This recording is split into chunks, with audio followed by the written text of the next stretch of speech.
အချက်လက်တွေကိုအသေးစိတ်ရင်ကုန်လေးလာမယ်ကျွန်တော်တို့ရဲ့အစီအစဉ်ကနေနှွေးထွေးစွာကြိုးဆိုပါတယ်ဒီနေ့မှာတော့ဘယ်လိုပြောမလဲတဘာဝတရားကြီးရဲ့အောင်းစရာကောင်းတဲ့ဖန်တီးမှုတစ်ခုအကြောင်းကိုလေ့လာတော့ကြမှာပါပိုပြီးတိတိကျကျပြောရင်ကျွန်တော်တို့မြန်မာနိုင်ငံရဲ့တီးထမ်းမျိုးရင်းဖြစ်ပြီးကဘာပေါ်မှာရှားပါလွန်းလာတဲ့တတ်တော်လေးတစ်ကောင်အကြောင်းပေါ့အဲ့ဒါကတော့ရခိုင်တောင်လေးပါပဲဟုတ်တယ်ရှင်ဒီလေကတကယ့်ကိုထူးခြားပါတယ်သိပ္ပံအမြင်အဖြစ် Hyosamus depressor လို့ခေါ်ကြပြီမဲ့ဒေတာခေါ်ဖို့ဒီကလည်းတော်တော်လေးကိုစုံလင်နေနော်ဒေတာခန်တွေကသူတို့ရဲ့ပုံမှန်တန်ထန်နဲ့တွေ့ရတဲ့ဒေတာတွေကိုဆွဲပြူပြီးရခိုင်လိပ်ပြင်ချင်းဒေတာဘက်မှာဆိုရင်လိပ်ချင်းဆိုပြီးခေါ်ကြတယ်လို့ဟိုဘီကြလိပ်ပိတ်ဝလိပ်ပြင်လိပ်စသဖြင့်အမျိုးမျိုးခေါ်ဝေါ်ကြတာတွေ့ရတယ်နာမည်တွေတော်တော်စုံတာပဲဗျာဟုတ်ပါတယ်ရှင်နာမည်ဒီစုံတဲ့လောက်ကိုသူ့ရဲ့နေထိုင်မှုတမိုင်းကြောင်းကလည်းတကယ့်ကိုစိတ်ဝင်စားဖို့ကောင်းပါတယ်ကဲတေးရှားတာပေါ့ဗျာဒါကြောင့်လေဒီနေ့အစီအစဉ်ရဲ့အဓိကရည်ရွယ်ချက်ကလက်ရှိကျွန်တော်တို့ရရှိထားတဲ့တရားဝင်မှတ်တမ်းတွေတုတနာဆောင်ပါးတွေနဲ့သိပ္ပံနည်းကျအချက်လက်တွေကိုခြေခံပြီးတော့မျိုးတုံးပျောက်ကွဲလူနီးပါအခြေအနေကိုရောက်နေတဲ့ဒီရခိုင်တောင်လေးတွေရဲ့ရှုဝါဆိုင်ကြီးတဲ့နေထိုင်မှုဘဝကိုဖော်ထုတ်သွားဖို့ပါပ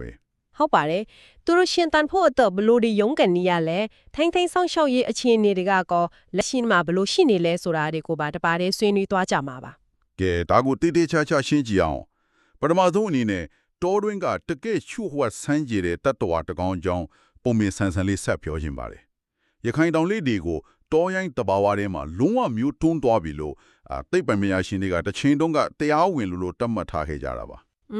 အဲ့ဒီအချိန်တုန်းကတော်တော်လေးစိတ်မကောင်းစရာပေါ့နော်မျိုးတွန်းပြီလို့တတ်မှတ်ခံရတာဟာဇီဝဗေဒပညာရှင်တွေတွားတကယ်ကိုဝမ်းနည်းစရာတတိမှာပဲဒါပေမဲ့အန်ဂေါစရာကောင်းတာက1990ခုနှစ်ရောက်တော့အာရှစားတော့ကွန်ဆေဝတ်တစ်ခုထဲမှာဒီလေးတွေကိုမမျော်လင့်ပြဲရုတ်တရက်ပြန်လေတွေ့ရှိခဲ့ရပါတယ်ဒီမှာအတော်လေးစိတ်ဝင်စားဖို့ကောင်းတာကဒီလေးတွေတဲ့အစိုးပိုင်းတမိုင်းကြောင်းမှတ်တမ်းတွေပါပဲ1994ခုနှစ်မတိုင်ခင်အဝေးကြီးကိုပြန်ကြည့်မှဆိုရင်လွန်ခဲ့တဲ့နှစ်ပေါင်းရာစီရှိကတည်းကတိတိတတ်ပြောရရင်1885ခုနှစ်တုန်းကဇီဝဗေဒပညာရှင်အန်ဒါဆန်ဆိုတဲ့ပညာရှင်ကရခိုင်ဒေသကာရရတဲ့ဇီဝဗေဒနမူနာတစ်ခုကိုအခြေခံပြီးသိမှန်အမီgeometer depressor အခုလော Hyosamus depressor ပါလေအဲ့ဒီလိုစတင်တတ်မှတ်ပေးခဲ့တာပါ1885နဲ့1994ဆိုတော့နှစ်ပေါင်းရာစီကြာဝတဲ့အချင်းကာလကြီးတစ်ခုလုံးတော်တော်မှသူတို့လုံးဝမတွေ့ခဲ့ရတာပေါ့နော်အတိအကျပါပဲရှင်ပိုဘေးစိတ်လှုပ်ရှားစရာကောင်းတာက1994ခုနှစ်မှာစေကွက်ထက်ကနေပြန်တွေ့ရရုံဒီမကပဲ2009ခုနှစ်ရောက်တော့ကျမတို့နိုင်ငံကရခိုင်ရိုးမအစင်မမဲတော်မှာသူတို့တောရိုင်းတဘာဝအတိုင်းထပ်မံတွေ့ရှိခဲ့ရပြန်ပါတယ်ဒါဟာသိပ္ပံလောကအတွက်တကယ်ကိုအောင်ပွဲတစ်ခုပါပဲရခိုင်ရိုးမအစင်ပေးမဲ့တိုးထဲမှာပြန်တွေ့ရတာကဒီလိတ်တဲ့အတွက်တော့ကံအကောင်းဆုံးအချက်လို့ပြောလို့ရမလားဗျာဟုတ်တယ်ရှင်ဒီစင်ပေးမဲ့တော်ဟာတာမန်တော့အုပ်တစ်ခုမဟုတ်ပါဘူးအမတာမဝေးလံခေါင်ဖျားပြီးလူသူရောက်အပေါက်အလွန်နေတယ်တဘာဝရင်းမြစ်တွေထုတ်ယူဖို့တောင်လမ်းပန်းဆက်သွယ်ရေးအလွန်ခက်ခဲတဲ့တောင်တိုင်းတွေထူထပ်တဲ့နေရာဖြစ်နေလို့လိတ်တွေအတွက်အကောင်းဆုံးခိုလုံရဖြစ်နေတာပါတကယ့်ကိုတဘာဝတရားကသူတို့ကိုကောက်ွယ်ပေးထားတာပါပဲဒါပေမဲ့ဒီထက်ဖိုးပြီးအန်အောစရာကောင်းတဲ့မှတ်တမ်းတစ်ခုရှိပါသေးတယ်အဲ့ဒါကတော့2019ခုနှစ်မှာဘင်္ဂလားဒေ့ရှ်နိုင်ငံကစစ်တကောင်းတောင်တန်းဒေသမှာထပ်တွေ့ခဲ့ရတဲ့ကိစ္စပါဟုတ်ပါတယ်အစိုးရမဟုတ်တဲ့အဖွဲ့အစည်းတွေကဥဆောင်လုပ်တဲ့ပြည်သူလူထုကိုယ်တိုင်ပါဝင်တဲ့ပေပန်ထူဒေသနာ project ကနေတဆင့်နောက်ထပ်မျိုးဆက်စုတက်တစ်ခုကိုရှာဖွေတွေ့ရှိခဲ့ရပြန်ပါတယ်ဟုတ်တယ်ရှင်အဲဒီလိုလျှို့ဝှက်စွာရှင်းတတ်နိုင်စွမ်းကသူတို့ရဲ့ထူးခြားတဲ့ခန္ဓာကိုယ်ဖွဲ့စည်းပုံနဲ့လည်းအများကြီးသက်ဆိုင်နေမှထင်ပါတယ်ဥပမာပြောရရင်လိတ်တွေရဲ့1 byte ပိုင်းအောက်ခံအခွင့်မှာအရေးလေးတွေပါလေရှိတယ်လေဒီခိုင်တောင်လိတ်တွေရဲ့အောက်ခံအခွင့်မှာဆိုရင်ထူးထူးခြားခြားအရေးပေါင်း18ခုလောက်အထိပါရှိတတ်ပါတယ်ဒါကသူတို့အတွက်ကိုယ်ပိုင်အမှတ်အသားတစ်ခုလိုဖြစ်နေတာပါဟုတ်ပါတယ်အရွယ်စားနဲ့ပတ်သက်ရင်တော့ကျွန်တော်တို့လေ့လာထားတဲ့အရင်းမြစ်တွေကြားမှာအချက်လက်နည်းနည်းကွဲလွဲနေတာလေးတွေတွေ့ရတယ်ဗျာအရင်းမြစ်အချို့မှာတော့အရာ20စင်တီမီတာအလေးချိန် 1.3 ကီလိုဂရမ်လောက်ပဲရှိတယ်လို့ဆိုထားပါတယ်ဒါပေမဲ့တချို့မှတ်တမ်းတွေမှာကျတော့ကွဲလွဲနေတာတွေရှိတယ်ပေါ့နော်ဟုတ်တယ်ဗျာတချို့မှာအရာ7တက်လက်မှာနဲ့အလေးချိန်ခွန်ပေါင်ကလေး10ပေါင်အထိရှိတယ်လို့ဖော်ပြထားပါတယ်ဘာပဲဖြစ်ဖြစ်တေချာတာတစ်ခုကသူတို့ဟာရေနေကုန်းနေနှမျိုးလုံးမှာအသက်ရှင်နေတဲ့တတ္တဝါတွေဖြစ်ကြပါတယ်ဒါပေမဲ့အရွယ်ရောက်လာပြီဆိုရင်တော့ရေရဲမှာအချင်းကုန်တာထက်ကုန်းပေါ်မှာနေထိုင်ရတာကိုပိုပြီးနစ်သက်ကြတယ်လို့သိရပါတယ်ဒီအချက်ကိုပိုရေပြတ်တဲ့အမြင်နဲ့ဆက်ကြည့်မယ်ဆိုရင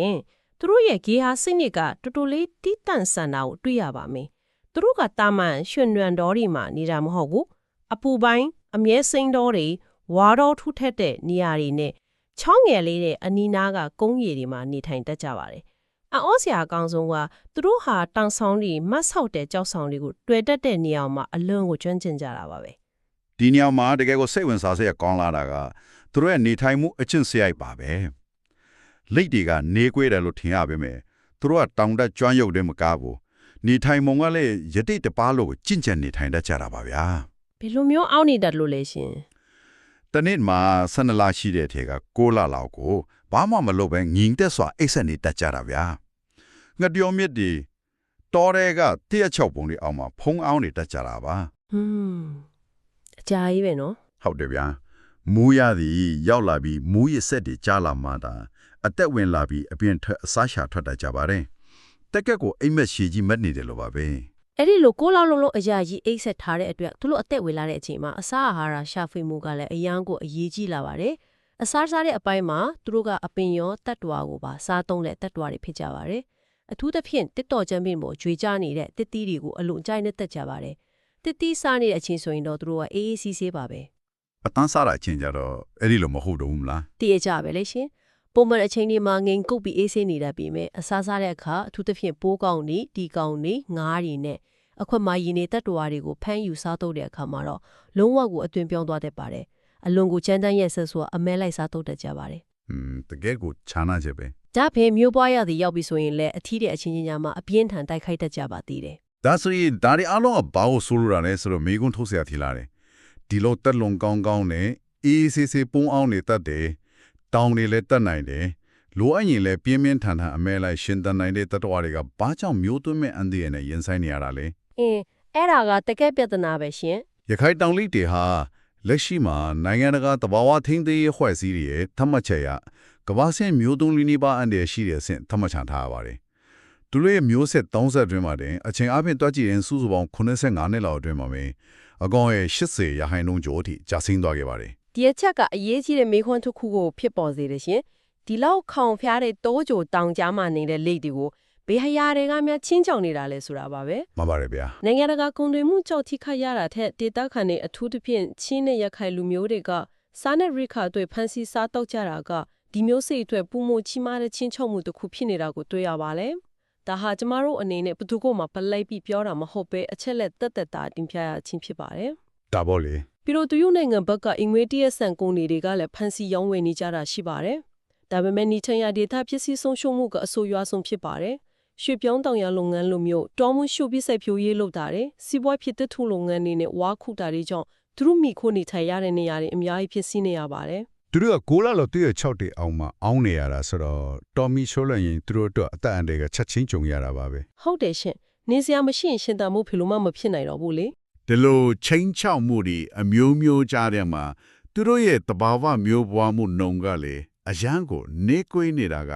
အခြေအနေကိုပို့ပြီးဆိုးရွားသွားစေပါတယ်ရခိုင်တောင်လိပ်တွေဟာတနေ့မှာတစ်ချိန်ပဲဥဥတပါတယ်ဗျာတစ်ချိန်ဥရင်လဲနှလုံးငနဲ့6လုံးအထိဒါမှမဟုတ်3လုံးငနဲ့9လုံးအထိလောက်ပဲဥကြပါတယ်တော်တော်လေးနေတယ်ဗောနော်ဟုတ်တယ်ဗျာအဲ့ဒီဥလေးတွေအကောင်ပေါက်ဖို့အတွက်အပူချိန်80ကနေ44ဒီဂရီဖာရင်ဟိုက်အတွင်းမှာရှိနေမှာရက်ပေါင်းရက်တရားအစဲကနေ130အထိအချိန်ယူပြီးတာပေါက်နိုင်တာပါတက်တန်အဖြစ်တော့90ကျော်အထိရှည်လျားနိုင်ပါတယ်ဟုတ်ပါတယ်ရှင်တဘာဝတော်ထဲမှာအကောင်ရေရော့နေလာတဲ့အတွက်ဖန်စီမွေးမြူပြီးတားဖောက်တဲ့နီလန်ကိုသုံးပြီးဖို့စ조사လာကြပါတယ်2003ခုနှစ်တုန်းကဥရောပတိုက်ချက်သမ္မတနိုင်ငံကိုသူတိတနလုပ်ဖို့အတွက်6ကောင်တင်ပို့ခဲ့ပူပါလေ2009ခုနှစ်အထိမှတ်တမ်းနေရဆိုရင်အတ္တလန္တာတည့်ရတာတစ်ခုတည်းကသာဒီလက်တွေကိုအောင်မြင်စွာတားဖောက်နိုင်ခဲ့တယ်လို့ထင်ရပါတယ်တကယ်တော့အပူချိန်ကိုတိတိကျကျထင်းရတာလေကြောင့်တော်တော်လေးခက်ခဲမှာပဲနော်ဒါဖို့ရှင်အဲ့ဒီမှာစိတ်ဝင်စားစရာကောင်းတာကသားပေါက်လေးတွေအောင်မြင်စွာထွက်လာပြီးမြဲ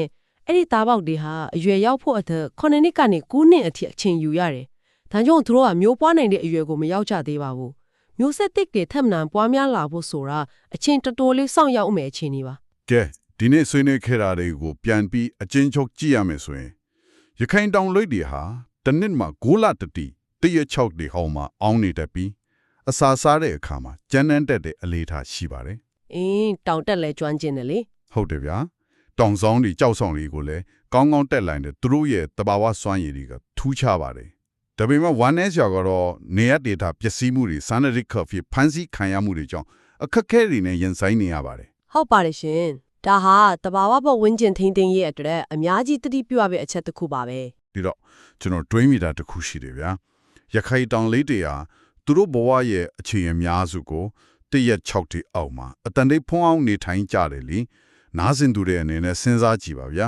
ကျွန်တော်တို့အနေနဲ့မျိုးတုံးသွားပြီးလို့တတ်မှတ်လိုက်တယ်အခြားသောရှားပါးတတဝါဘယ်နှမျိုးလောက်ကများလူသူရောက်အပေါက်နေတဲ့တောနဲ့ကြီးတွေထဲမှာမိုးရသည်ကိုစောင့်မျှော်ရင်တိတ်ဆိတ်စွာဆက်လက်ရှင်တန်နေကြအောင်မလဲဆိုတာကတော့တကယ်ကိုရင်ခွင်စရာတွေးတော်စရာကိစ္စတစ်ခုပဲဖြစ်ပါတော့တယ် တကယ့်ကိုလေးနက်ပြီးတွေးချင်စရာကောင်းတဲ့ချက်ပါပဲရှင် ဒီနေ့စီစဉ်ကိုအချိန်ပြေပြီးနားဆင်ပေးခဲ့ကြတဲ့အတွက်အားလုံးကိုကျေးဇူးအများကြီးတင်ပါတယ်နောက်ထပ်စိတ်ဝင်စားစရာကောင်းတဲ့ချက်လက်တွေကိုရင်ကိုလေးလာမယ့်အစီအစဉ်တွေမှာပြန်လည်ဆုံတွေ့ကြပါမယ်ဗျာ